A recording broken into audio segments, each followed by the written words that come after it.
Bonjour. Le récit des malheurs de Job, c'est ainsi qu'on les appelle, est connu de chacun. Même si peu, en fait, ont vraiment lu l'entier de ce livre de l'Ancien Testament, qui, c'est vrai, n'est pas toujours facile. On y découvre que Job est dépossédé de tout, et qu'à de multiples reprises, il va connaître la souffrance. Et dans ce livre aussi, on s'étonne de ce que Dieu laisse faire cette mise à l'épreuve. Bref, personnellement, à chaque fois que je me replonge dans ce texte, je suis interpellé, et vous aussi sans doute avec moi. Alors, pour vous y introduire, je souhaite vous donner aujourd'hui quelques pistes de réflexion. D'abord, pour mentionner qu'en fait, plus qu'un long poème sur la souffrance, le livre de Job est d'abord une question posée à Dieu sur le sens des épreuves que l'être humain peut traverser. L'auteur du texte, nous disent les spécialistes des documents de l'Ancien Testament, l'auteur aurait repris un vieux récit en prose qui présentait le destin de Job dans la perspective optimiste de la sagesse traditionnelle. Eh bien oui, ce récit subsiste partiellement dans le prologue et l'épilogue du livre, à savoir les chapitres 1 et 2, et puis à partir tout à la fin du chapitre 42, les versets 7 à 17.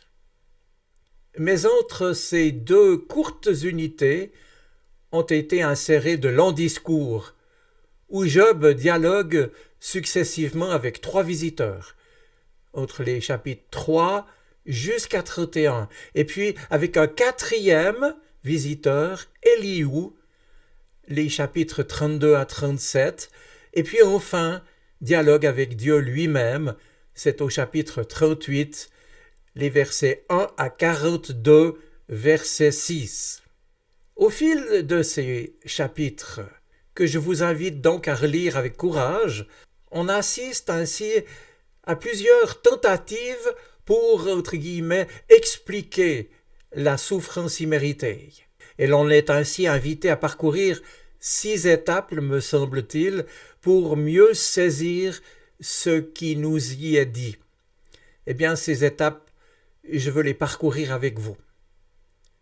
La première est une première réponse à l'énigme du malheur qui est proposée par Job au moment où il vient d'être privé de ses biens et de ses enfants. Je cite, « Nu, je suis sorti du ventre de ma mère, et nu je retournerai là-bas. Le Seigneur a donné et le Seigneur a repris, que le nom du Seigneur soit béni. » Fin de citation. La souffrance, en fait, n'est pas niée, mais Job s'interdit de chercher la cause. Il se remet de tout à un Dieu libre.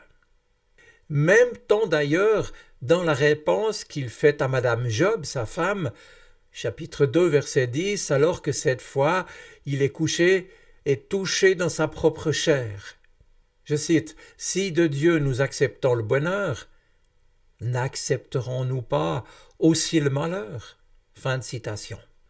On ne se pose pas de questions, on ne pose pas de questions à Dieu, et l'alternance du bonheur et du malheur émane en somme d'une sagesse que l'homme n'a pas à sonder.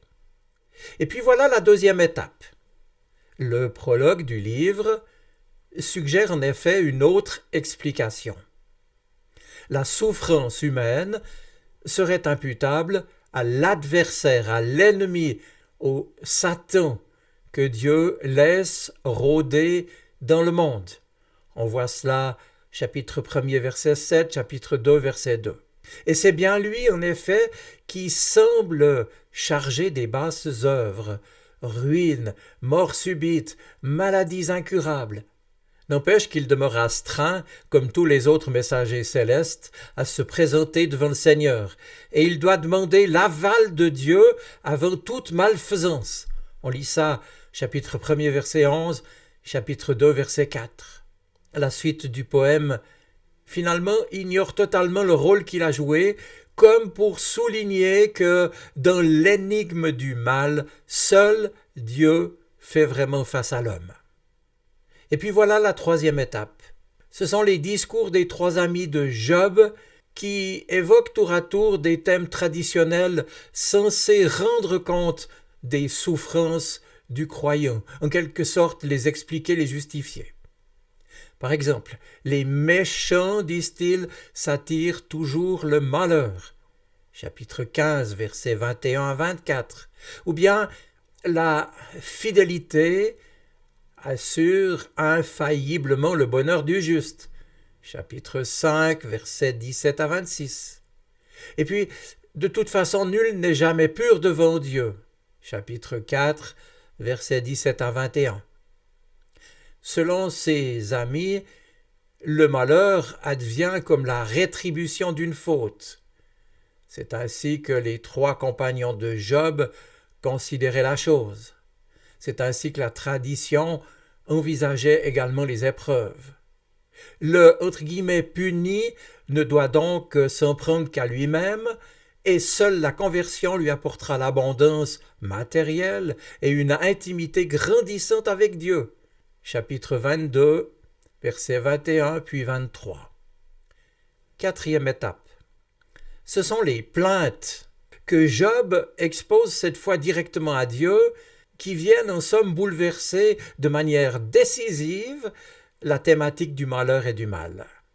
Certes, Job reconnaît l'indignité radicale de l'homme devant Dieu. Il le dit au chapitre 13, depuis le verset 28, jusqu'au chapitre 14, le verset 12. Mais Job réfute les dires des trois compagnons, des sages, sur la rétribution immanquable.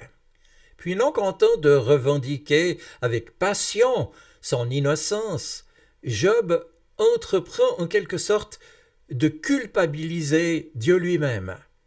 Il fait en effet des reproches à Dieu où il libère en quelque sorte sa colère et son agressivité bien compréhensible, et il va même jusqu'à l'accuser d'acharnement, lui qui, je cite, « méprise l'œuvre de ses mains ». Chapitre 10, versets 8 à 12.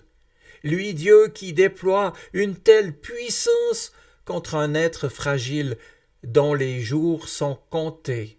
Chapitre 10, versets 3 à 7, chapitre 13, versets 25 à 27. Job s'en prend également à la bonté de Dieu. Chapitre 30, verset 23. Et Job rejette ainsi sur Dieu la responsabilité, non seulement du malheur, mais du mal. C'est finalement la faute de Dieu. Les griefs, en effet, de Job ébranlent les fondements même de l'alliance. Dieu le premier, en somme, a renoncé à sa justice, et désormais toute justice, le mot revient une deuxième fois, toute justice de l'homme devant Dieu échouera, car toute réciprocité dans le don et toute fidélité deviennent impensables entre deux partenaires qui ne se reconnaissent plus. J'en viens avec le livre de Job à cette cinquième étape pour essayer d'envisager la question du mystère, du mal et de la souffrance. Cinquième étape, en effet, un pas supplémentaire va être franchi avec les discours d'Éliou, le quatrième visiteur de Job, chapitres 32 à 37. Ainsi, dans un long développement sur la pédagogie en somme de Dieu, chapitre 36, versets 5 à 23, Éliou finit par dire que, je cite, « Dieu sauve le malheureux par son malheur et lui ouvre l'oreille par la détresse. » Fin de citation. En d'autres mots, prétend Éliou, Dieu valoriserait l'épreuve du juste en affirmant que le malheur peut être dans le projet de Dieu. Cet argument, hélas, on l'a beaucoup entendu et on l'entend encore. Elihu, quant à lui, affirme, je cite, que la détresse elle-même peut ouvrir l'oreille, fin de citation, du pécheur. Et nous voici arrivés, enfin, ai-je envie de dire, à la 6e et dernière étape que nous pouvons repérer dans ce livre de Job. Oui, enfin le Seigneur répond. Nous sommes là au chapitre 38, dès le verset 1er. Et Job, je cite, voit de ses yeux. Fin de citation. Donc le Seigneur répond. Mais sa réponse n'est pas évidente, n'est-ce pas, puisque à ce tableau tragique de la condition humaine, illustré par l'histoire de Job, le Seigneur va simplement juxtaposer la fresque de ses œuvres à lui. Le Seigneur ne répond pas au niveau des reproches de Job, mais au niveau du réel qui manifeste ce que l'on peut connaître de lui. Et ainsi le Seigneur donne la parole à ses œuvres et laisse finalement Job devant le spectacle de leur harmonie paradoxale. Le Seigneur n'argumente pas pied à pied à partir des griefs de Job. Il ne se justifie pas, mais il suggère à sa foi un chemin également paradoxal. Oui, pour échapper au chaos qui l'obsède, Job doit commencer par renoncer à contraindre Dieu. Et bien loin d'imposer au Créateur des critères figés, Job doit accepter de ne pas savoir pour entrer dans la sagesse de Dieu qui fera éclater ses limites. Alors Job répondit au Seigneur. Nous sommes au chapitre 42. « Je reconnais, dit Job, que tout est possible pour toi. Je sais qu'aucun projet ne peut t'embarrasser. Tu as dit, j'ai osé parler de ce que j'ignorais. Oui, c'est vrai, je l'avoue, j'ai parlé d'un sujet trop ardu. Je n'y comprends rien et je ne le savais pas. Je ne savais de toi que ce qu'on m'avait dit. Mais maintenant, c'est de mes yeux que je t'ai vu. C'est pourquoi je retire ce que j'affirmais. Je reconnais, dit Job, je reconnais avoir eu tort et je m'humilie en m'asseyant dans la poussière et dans la cendre. Bien entendu, des questions demeurent que Job va se poser et va poser comme chacun d'entre nous d'ailleurs, mais dans un nouveau climat cette fois et en totale soumission à celui qui est toute réponse. La rencontre avec Dieu débouche donc maintenant pour Job à la fois sur le silence et sur le dialogue. Le silence va ramener Job à sa vraie place. Et dans le dialogue qui s'amorce, Dieu va, entre guillemets, faire savoir à Job quel est son véritable visage. Mes amis, et puis Madame Job, elle, qu'a-t-elle compris? Et nous? Et toi? Heureusement qu'il nous reste finalement le silence et le dialogue de la prière, parce que jamais notre Dieu ne s'y soustrait. Pour ma part, je vous avoue en rester simplement à ce que disait Paul Claudel, le grand écrivain et croyant français qui avait beaucoup médité à la fois sur Job et sur le Christ. Je le cite. « Dieu, dit Claudel, Dieu n'est pas venu supprimer la souffrance. Il n'est même pas venu l'expliquer, mais il est venu la remplir de sa présence. La remplir de sa présence et la partager avec nous en Jésus-Christ, bien sûr. Alors, mes amis, mon dernier mot. Nul parmi nous, bien entendu, n'est en mesure de choisir ses épreuves, mais tous, nous pouvons choisir la manière de réagir face à elles. Et dès lors, si le Seigneur nous a donné son esprit parce que nous lui appartenons, eh bien, nous prions pour qu'il renouvelle et dirige notre vie tout entière dans ce que nous savons comme dans ce qui restera sans doute à tout jamais caché pour nous. Je vous souhaite une bonne semaine. Soyez bénis. Amen.